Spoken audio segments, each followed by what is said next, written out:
Satellite imagery can track every aircraft on every runway in China. American reconnaissance assets monitor Chinese air bases 24 hours a day.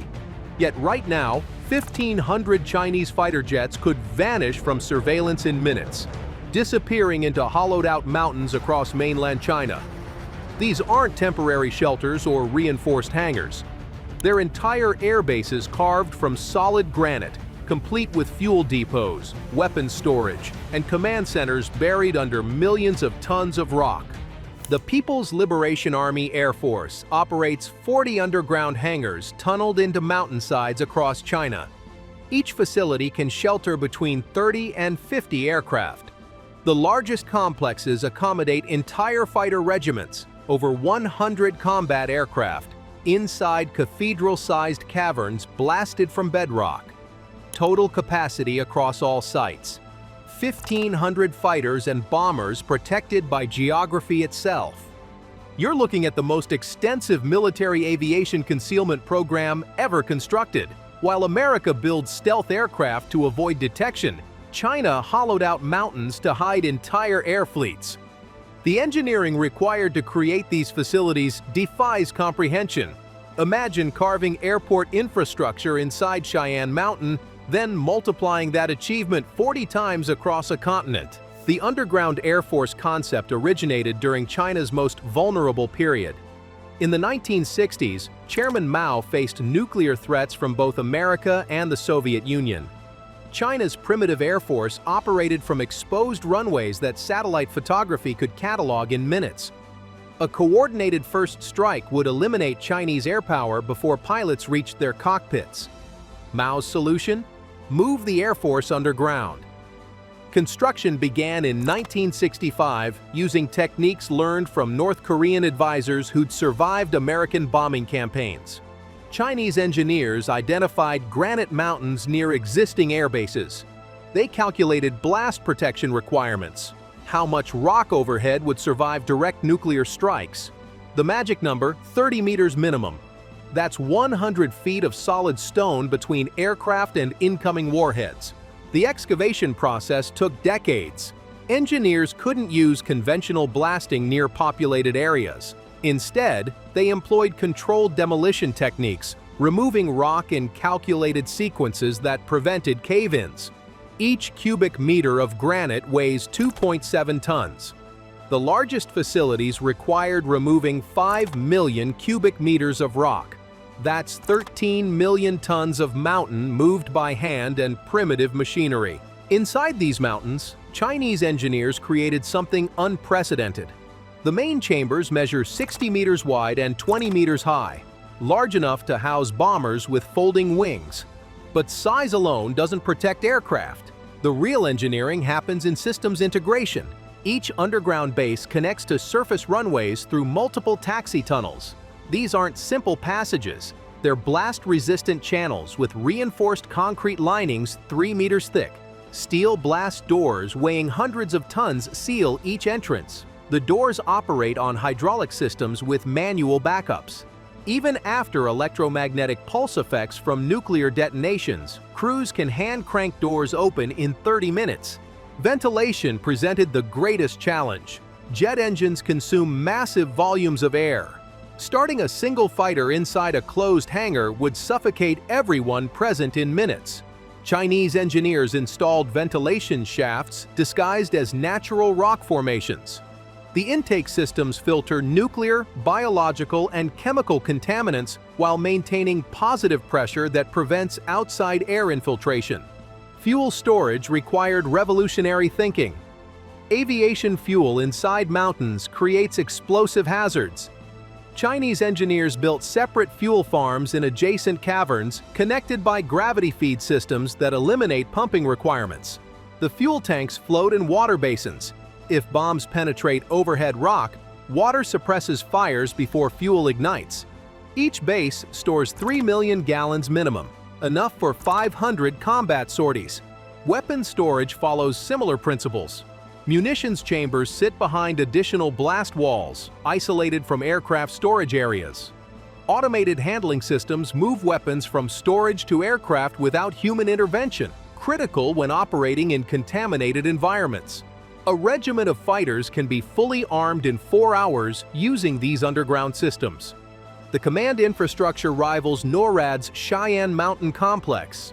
Operations centers burrow deeper than aircraft hangars, protected by additional rock layers. Communications arrays extend through mountains to opposite slopes, ensuring signals bypass jamming attempts. Fiber optic cables link bases through redundant networks immune to electromagnetic interference. Living quarters support 3,000 personnel for 90 days without surface access. Dormitories, kitchens, medical facilities, even recreation areas exist inside mountains.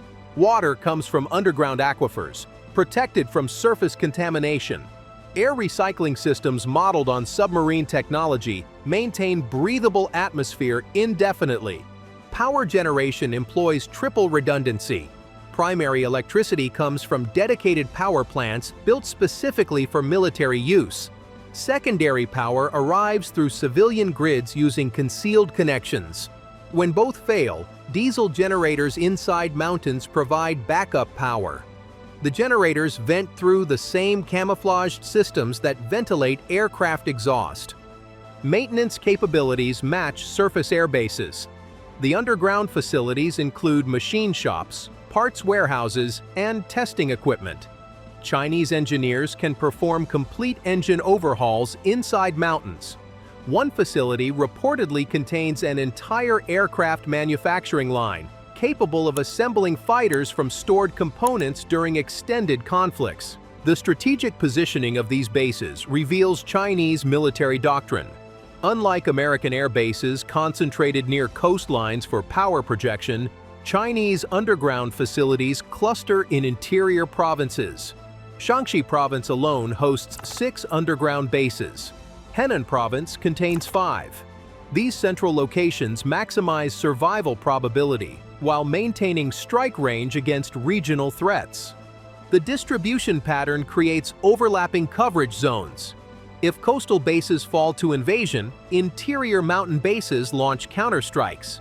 If interior bases suffer nuclear attack, coastal facilities continue operations. No single strike campaign could eliminate Chinese air power. Attackers would need to destroy 40 separate mountains across millions of square kilometers. Modern upgrades have enhanced these Cold War relics. Satellite imagery from 2020 shows new excavations at 12 sites. The expansions accommodate larger aircraft, J-20 stealth fighters and H-6K bombers with extended wingspans. Digital command systems replace analog controls. Electromagnetic shielding protects against modern electronic warfare. Drone launch facilities enable unmanned operations from underground sites. The Pacific military balance shifts when you factor in underground basing. Pentagon war planners can't assume first strike elimination of Chinese air power. Those 1,500 protected aircraft guarantee Chinese retaliation capability regardless of initial attack success. American pilots would face sustained Chinese fighter resistance throughout any theoretical conflict. Targeting underground bases requires specialized munitions. Conventional bombs can't penetrate 30 meters of granite. Even nuclear weapons need direct hits to ensure destruction. The GBU-57 Massive Ordnance Penetrator, America's deepest penetrating conventional weapon, reaches 20 meters through reinforced concrete. Against granite mountains, penetration drops to 8 meters. Chinese aircraft would survive protected by 22 meters of additional rock. The bases also complicate intelligence assessments. Satellites can't see through mountains. Electronic intelligence can't penetrate rock shielding.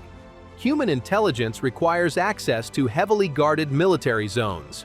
Pentagon analysts estimate Chinese underground facilities could conceal twice their reported capacity. 3,000 aircraft potentially hidden from Western intelligence. Taiwan watches these developments with particular concern. Chinese underground bases ensure sustained air operations against Taiwan regardless of American intervention. Even successful strikes against Chinese surface airfields leave mountain-protected reserves intact. Those reserves could maintain air superiority over the Taiwan Strait indefinitely. Regional nations recognize the implications. Japan's defense ministry specifically cites Chinese underground basing in threat assessments.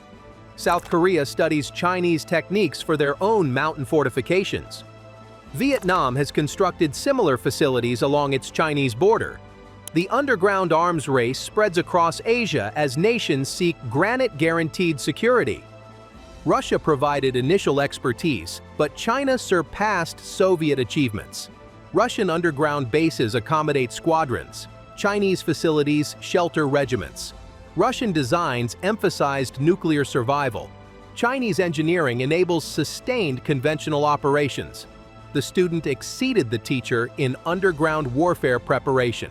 Economic costs remain classified, but engineering estimates suggest staggering investments. Each major facility cost approximately $2 billion in current values. Maintenance requires hundreds of millions annually. The total program investment exceeds $100 billion across 6 decades. China spent more hiding aircraft than most nations spend acquiring them, yet the investment provides asymmetric advantages. America spends billions developing stealth technology that engineering advances gradually compromise. China's granite protection remains absolute. Radar improvements don't penetrate mountains. Satellite resolution increases don't see through rock. The 21st century's most sophisticated sensors can't overcome geology. Environmental impacts affect local populations. Mountain excavation destroyed watersheds. Tunnel construction diverted underground rivers. Fuel storage threatens aquifer contamination. Villages relocated when military expansion required additional mountains. The human cost of underground basing remains uncounted in official statistics. Current construction suggests massive expansion. Commercial satellite imagery reveals excavation at 15 new sites. The locations correspond with China's newest air bases, suggesting integration between surface and underground facilities.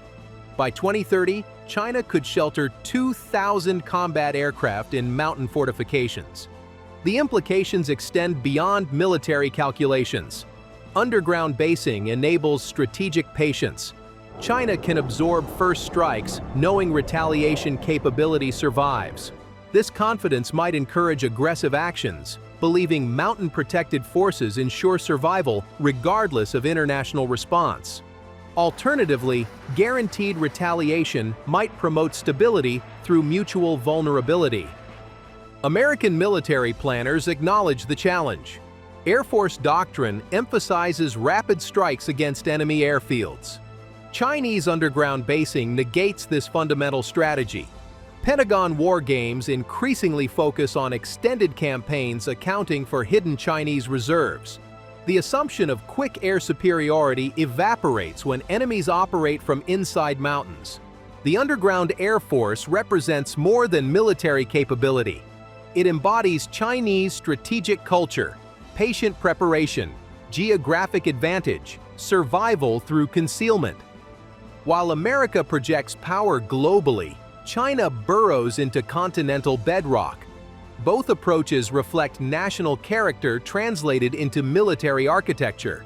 This is why China can hide 1,500 fighter jets inside mountains, not through technological superiority but through geological exploitation, not through innovation but through excavation.